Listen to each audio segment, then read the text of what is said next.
A ruthless heiress, a Manhattan philanthropy gala, a fired man smiling beside senators. What Madeline Cross saw under that gold-lit ceiling wasn't just an ex-employee in the wrong place.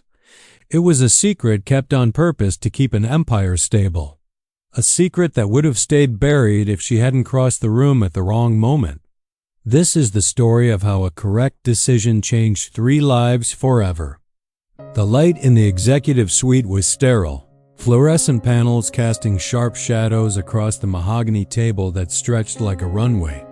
Madeline Cross stood at the head, her silk blazer knife pressed, her gaze fixed on the projection screen like a surgeon reviewing an X-ray of a failing organ. Midwest region is down 11%, she said, her voice a scalpel cutting through the room's tension. That's not a dip, that's bleeding. That's hemorrhaging revenue while we watch. Marcus Chun, regional VP, shifted in his seat, the leather creaking under him. We've had supply chain disruptions, labor shortages in 3 distribution centers, and the winter storms in February cost us. I don't want explanations. I want solutions. She tapped the screen with a manicured nail to sound like a judge's gavel. Cut operational costs by 18%. Reallocate marketing budget to the Southeast and Pacific Northwest. Those regions are growing at 23% and 19% respectively. We feed the strong, not the weak. The room held its breath. 6 executives, none of them willing to meet her eyes. Any objections? Silence hung in the air like smoke. Good. Execute by Friday. I want the restructuring plan on my desk by Wednesday morning, 9 a.m. sharp. Marcus gathered his notes, shoulders slightly hunched, looking smaller than when he'd entered. She believed in systems. Machines didn't break when you followed the manual. People did, but only when you let sentiment cloud judgment, when you let emotions interfere with data. Sterling Ridge Holdings didn't get to $2.3 billion in valuation by coddling underperformers, by making exceptions for sob stories, by treating employees like family instead of assets. Madeline turned to the window overlooking Seattle's skyline, satisfied. The city was a grid of lights, each one a decision, a transaction, a rule followed to the letter. Precision, efficiency, results. What she didn't see was the cost hidden in the numbers, the human toll buried in percentages and projections. But she would. If you believe a promise to your child should never be denied, hit like right now. And if you're new here, subscribe for emotional stories about courage, impossible choices, and second chances, because in just a moment, one click in that boardroom is going to cost someone everything. She thought the numbers were the whole story until one small request exposed what the spreadsheet couldn't show. Rachel Moore appeared in the doorway at 5:47 p.m., phone clutched in one hand, worry etched across her face like cracks spreading through porcelain under pressure. Miss Cross, I'm so sorry to ask, but my son's school just called. He's running a fever of 102, and the nurse says he's asking for me, and... Rachel. Madeline didn't look up from her laptop, her fingers continuing to type, the keyboard clicking in steady rhythm. Did you finish the quarterly compliance report? Most of it, yes, but if I could just... Most isn't finished. Rachel's voice trembled, cracking at the edges. I know, but the daycare won't keep him past 6, and my ex is out of state on business, and I don't have anyone else who can. Then you'll need to work faster. Madeline's fingers continued typing, her eyes never leaving the screen where formulas calculated cold futures. Company policy requires 48 hours notice for early departure. You've been here 3 years. You know this. He's 7 years old and he's scared, and complete the report. Then you can leave. The words landed like a gavel striking marble. Rachel's face drained of color, her lips pressing into a thin line. She nodded once, mechanical, retreating to her cubicle, tears already forming but held back by sheer force of will. Madeline returned to her screen, the formula bar blinking with another percentage, another projection. She heard Rachel's muffled phone call through the wall. "Mommy has to work a little longer, baby. Can you be brave?" Policy existed for a reason. Make one exception and the whole structure collapses like a house of cards. Give one person special treatment, and suddenly everyone wants their emergency to count, their crisis to matter. But somewhere in the fluorescent hum, beneath the mechanical clicking of keyboards, a line had been crossed that spreadsheets couldn't measure and profit margins couldn't quantify. The cost was rising. Rachel wasn't the only one who would beg to leave that building early, and the next person would have far more to lose. Jason Reed's desk sat in the corner of the finance department on the 8th floor, organized, quiet, and visible in its efficiency. 9 years at Sterling Ridge Holdings, and his employee file read like a love letter to reliability. 0 disciplinary actions, 98% accuracy rate on audits, 3 commendations for process improvement that saved the company $340,000 over 2 fiscal years. He arrived at 7:15 a.m. every morning before the coffee machine finished brewing in the break room. Left at 5:30 p.m., his desk cleared, his reports filed. Lunch at his desk, always 12 minutes, usually a sandwich from home wrapped in wax paper. On the corner of his monitor, taped with care using Scotch tape that had yellowed slightly, was a crayon drawing, a stick figure in a blue dress standing on a stage, yellow stars scattered around her like confetti thrown by an invisible audience. Emma's handwriting at the bottom, each letter carefully formed. "Daddy, you have to come." Jason touched the edge of the paper, the same way he'd done every morning for 2 weeks, the ritual grounding him before diving into spreadsheets and reconciliations. Minneapolis, Thursday, March 12th, 2 p.m. Emma's first solo performance in the School Arts Showcase. She'd been practicing her lines for months, whispering them before bed like prayers, asking him every night with those wide brown eyes, "You'll be there, right? Promise?" "I promise, sweetheart." He'd never broken a promise to her. Not once. Not when she was 3 and he'd crawled through a bouncy castle at her birthday party despite his bad knee.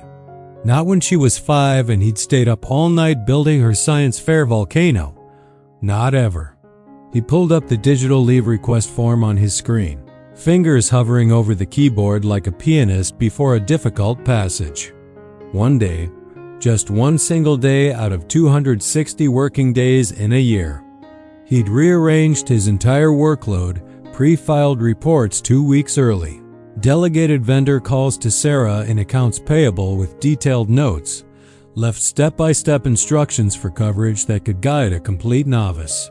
The quarterly audit wasn't due for 10 days. Nothing would suffer. Nothing would break. Jason hit submit, the cursor clicking with finality. The system blinked. Request sent for approval. He looked at Emma's drawing again and exhaled slowly, his breath fogging the screen slightly. She deserved this.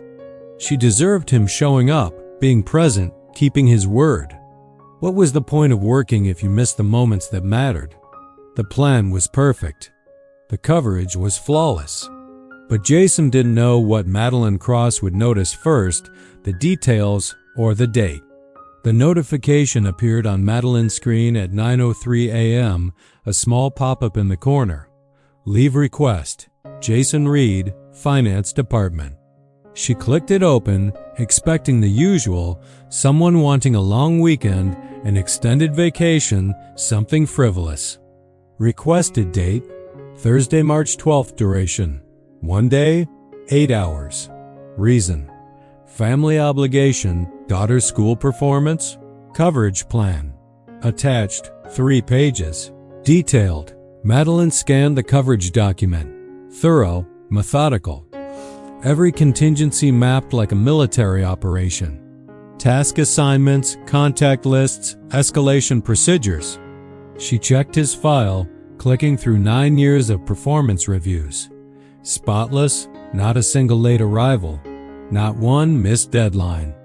Her cursor hovered over Approve, the green button glowing softly. Then she saw the date again, Thursday, mid-quarter review week. The exact day she needed final reconciliation numbers for the board deck, the presentation that would determine next quarter's budget allocations. She clicked Deny, the red button flashing once. Her fingers moved across the keyboard, crisp and efficient. Mr. Reed, your request is not aligned with current operational priorities. Mid-quarter review week requires all finance personnel to be available for urgent reconciliations and board preparation. Company policy requires 7 business days notice for non-emergency leave requests. Please reschedule personal obligations to comply with established procedures. Failure to report on the requested date will result in disciplinary action up to and including termination. Attached. Employee Handbook Section 4.7 Attendance Policy. M. Cross, CEO. She hit send. The whoosh of the email departure like wind through a tunnel. The intercom crackled.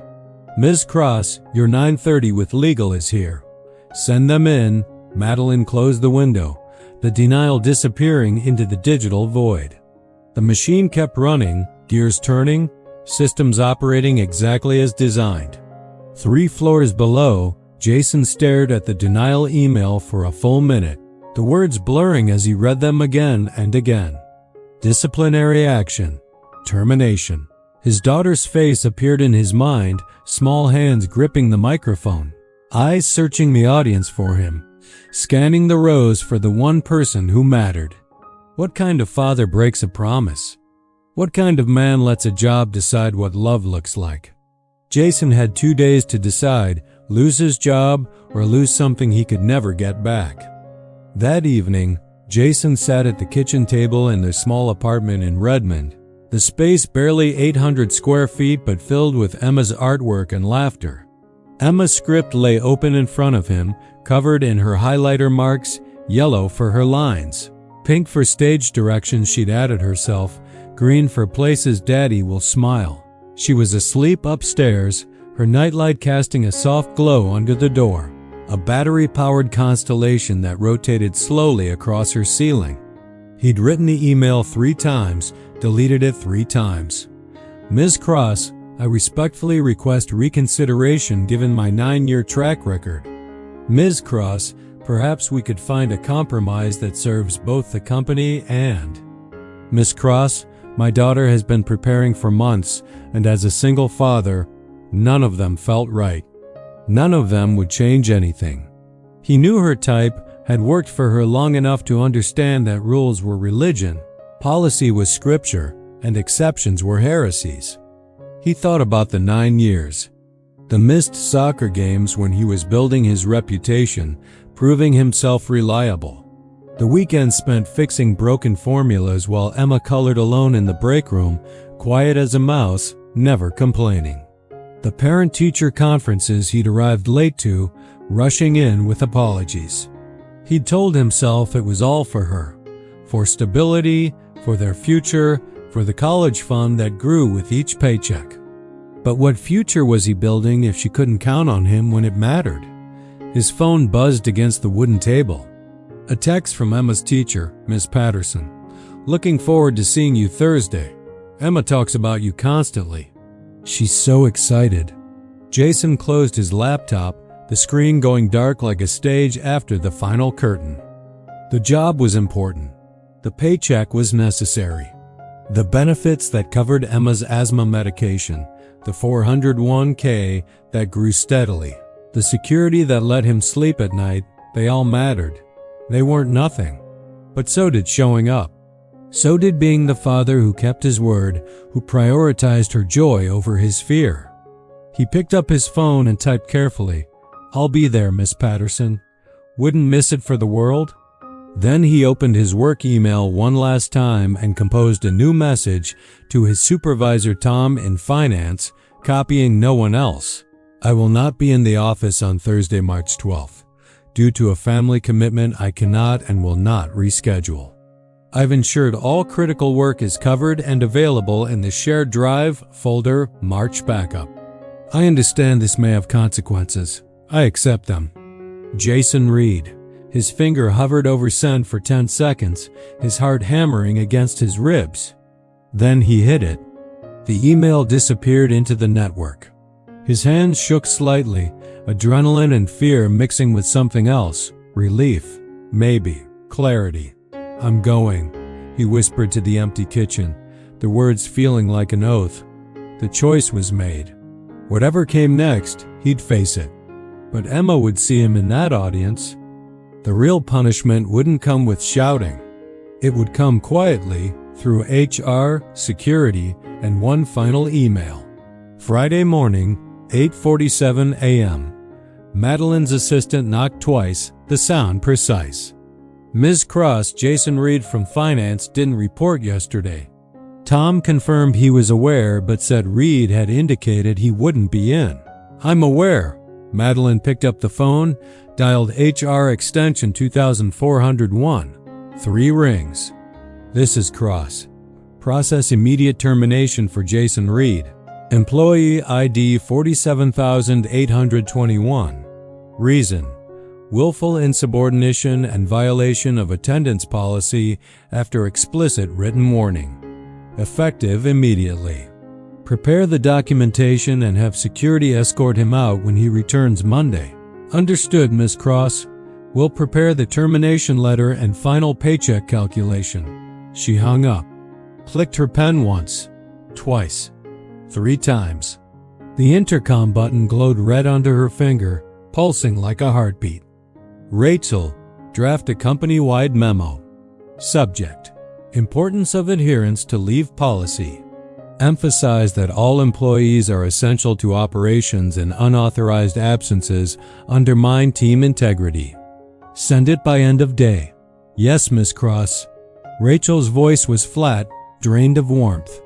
Madeline returned to her quarterly projections, the spreadsheet filling with green cells where targets were met, red where they weren't.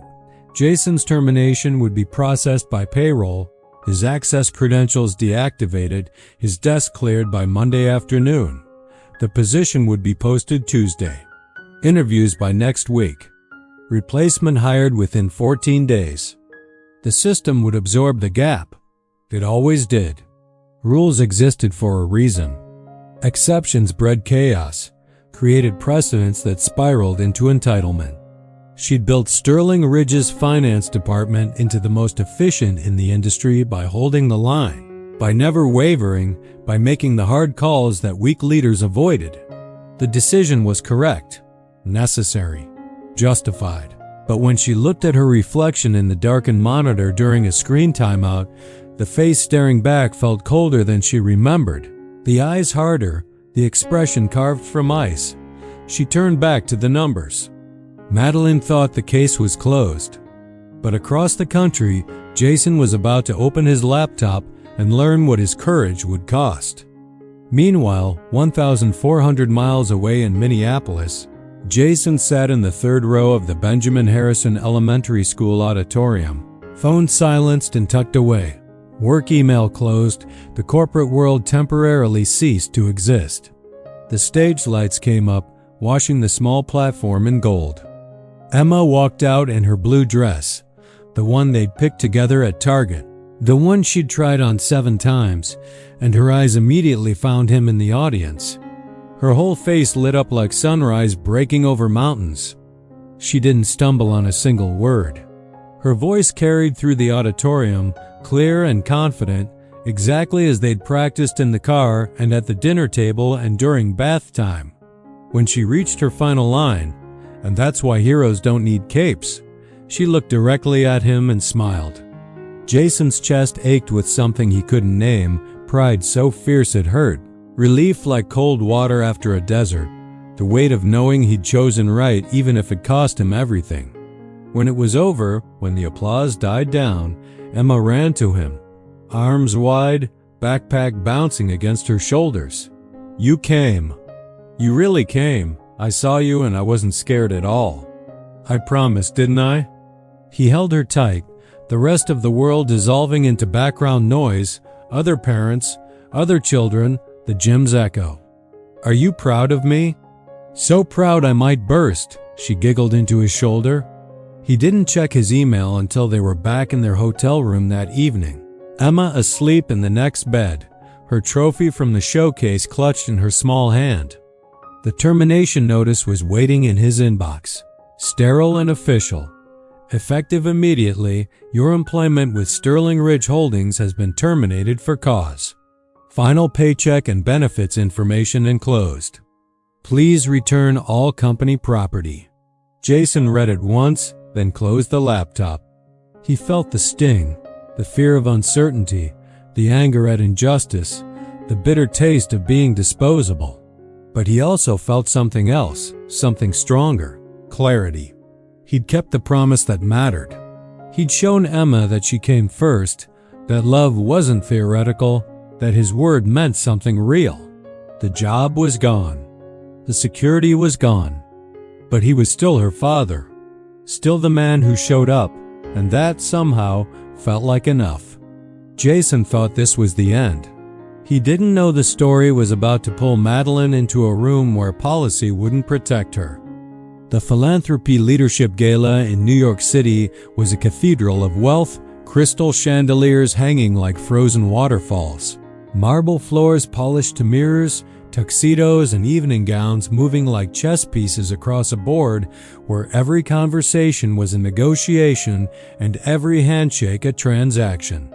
Madeline Cross wore black Armani tailored to precision, her hair pulled back in a tight chignon, diamond earrings catching light like captured stars. She was here for one reason, her father.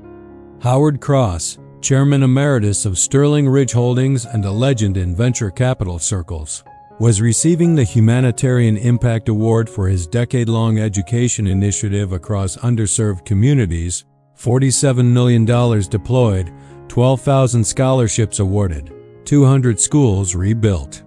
At 73, with silver hair and a presence that commanded boardrooms and galas alike, he still made senators straighten their spines and CEOs second-guess their strategies. Madeline spotted him near the donor wall, surrounded by foundation directors, a U.S. senator, and 3 university presidents. She approached, champagne flute in hand, her heels clicking with authority. "Congratulations, Dad," Howard smiled, the lines around his eyes deepening with genuine warmth. "Madeline, good to see you. You look sharp. I wanted to discuss the Q2 board meeting. I have some proposals for portfolio rebalancing that I think you'll, later." He gestured toward the stage where workers were adjusting microphones.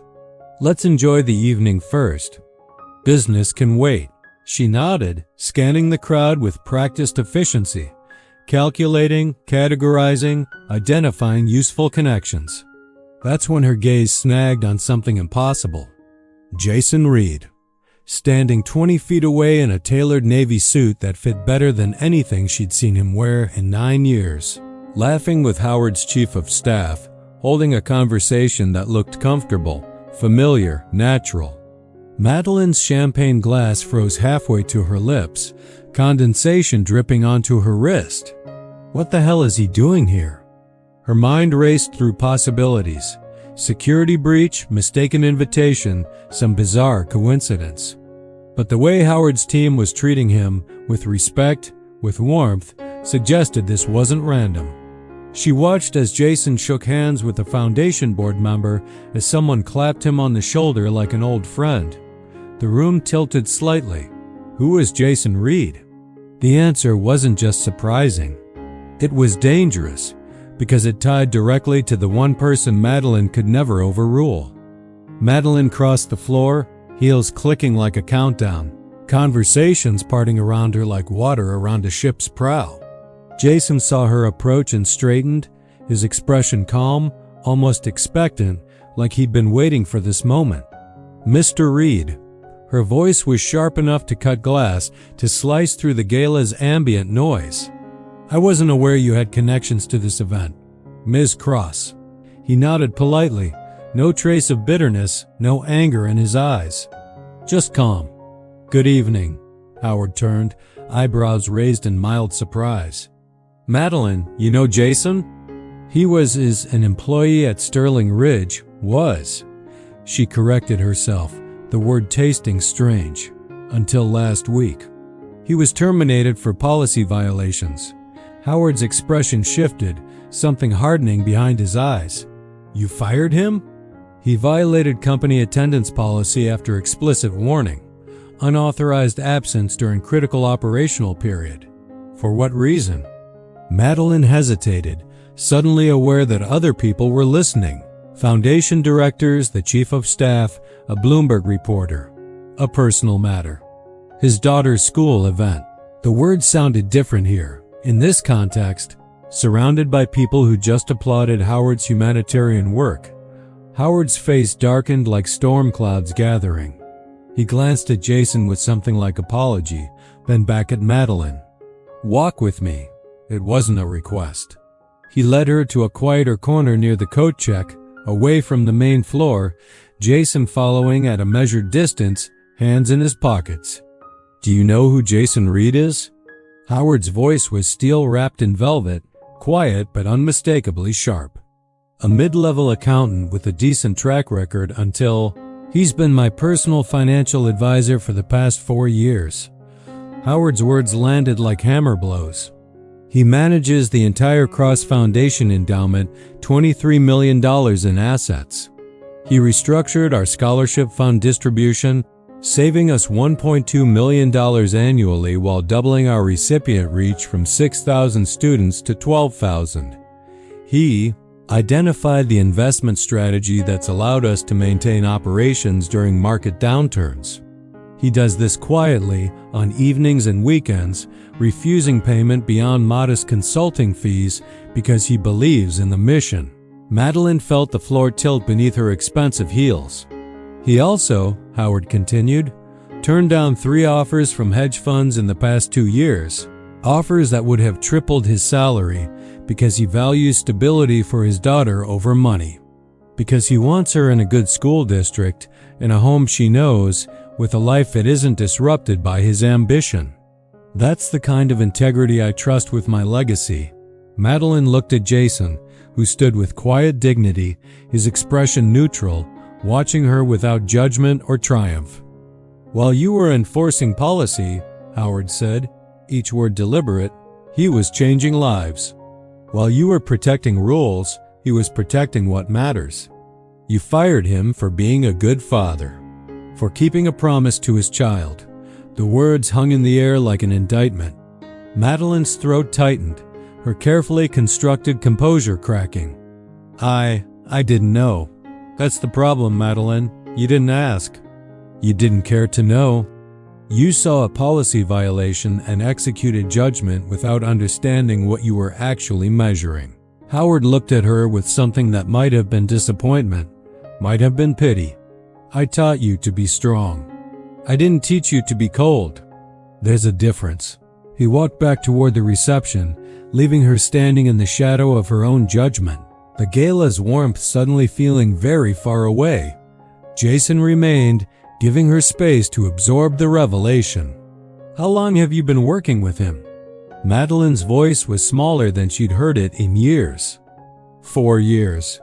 He approached me after reading about the foundation in Forbes, offered his expertise for free. When I insisted on paying, he asked that it go to the scholarship fund instead. Why didn't you tell me? Your father asked me not to. He wanted to see if I could succeed at Sterling Ridge on my own merit, without his influence complicating things. Madeline nodded slowly, pieces falling into place. And now? Now I work for the foundation full-time. Howard offered me the CFO position 2 days ago. I accepted, after I fired you, after I chose my daughter. The distinction mattered. Madeline could apologize. She could offer him everything back. But she was about to learn there's one thing you can't reinstate. Later, near the coat check as the gala wound down, couples collecting wraps and calling cars, Madeline found Jason preparing to leave, his coat over one arm. Mr. Reed, a moment. He turned, courteous but distant, the warmth he'd shown others absent from his expression. I owe you an apology. Jason studied her, his eyes measuring, considering. Do you? I made a decision based on policy, not on Based on numbers, he interrupted gently, his voice soft but firm. Based on systems. Based on metrics and rules and the belief that structure matters more than people. I understand that. I worked for you for 9 years. I know how you think. Then you understand I was protecting the company, maintaining standards that keep everything functioning. No. Jason's voice remained quiet but carried steel underneath. You were protecting yourself. From having to see people as anything other than resources. From having to make the harder choice, the one that requires judgment instead of just policy. Madeline flinched as if struck. I don't blame you, Jason continued, softer now. I understand the pressure, the burden of leadership, but understanding isn't the same as agreeing. And I don't need your apology. I made my choice. I'm at peace with it. I could reinstate you. Full back pay, promotion to senior analyst, flexible schedule arrangements, guaranteed. I appreciate that. But I've already accepted the CFO position with the Cross Foundation. Turns out, your father values people who put family first, who understand that the numbers are supposed to serve the mission, not replace it. The silence stretched between them like a canyon unbridgeable. For what it's worth, Jason said, his tone losing its edge, you're brilliant at what you do. Sterling Ridge's efficiency is legendary. Your quarterly results are exceptional. But leadership isn't just about making hard calls. It's about knowing when to make the human one, when to let the rule bend so the person doesn't break. He paused, then added, Emma nailed her performance, by the way. She was terrified, but the moment she saw me in the audience, everything changed. She was fearless. That's what showing up looks like. Jason nodded once, formal, final, and walked toward the exit. Madeline stood alone, the gala humming around her like a machine she'd built but couldn't control, couldn't silence. She thought about Rachel's son with the fever, clutching his mother's phone, waiting. About the crayon drawing she'd never seen, the promise she'd tried to break. About the quarterly report that would be filed and forgotten while Emma's performance would be remembered forever. She pulled out her phone and opened her employee directory. Rachel Moore, still there. Still working late most nights. Madeline typed, her fingers unsteady. Rachel, effective immediately, you're approved for flexible hours and remote work options. Family emergencies take priority over deadlines. No prior notice required for child-related absences. Company policy has been updated accordingly. M. Cross, she hesitated, reading it twice, then hit send. It wasn't redemption. It wasn't even close. It didn't undo Jason's termination or erase the years of rigid enforcement. But it was a start. A small crack in the system she'd built. She looked at her reflection in the glass doors, the sharp suit, the perfect hair, the diamond earrings catching light, the woman who'd built an empire by eliminating variables and treating people like equations to be solved. And for the first time in her career, she wondered what she'd eliminated along the way, what she'd optimized out of existence in pursuit of efficiency, what the real cost was of never making exceptions. Outside, Jason Reed walked into the New York night, his daughter's voice still echoing in his mind across 1,400 miles. You came. You really came. I saw you and I wasn't scared at all. He had come. He had kept his promise. And that was worth everything. The job, the security, the fear of uncertainty. Because years from now, Emma wouldn't remember his salary or his title. She'd remember that he showed up. That when it mattered most, he chose her.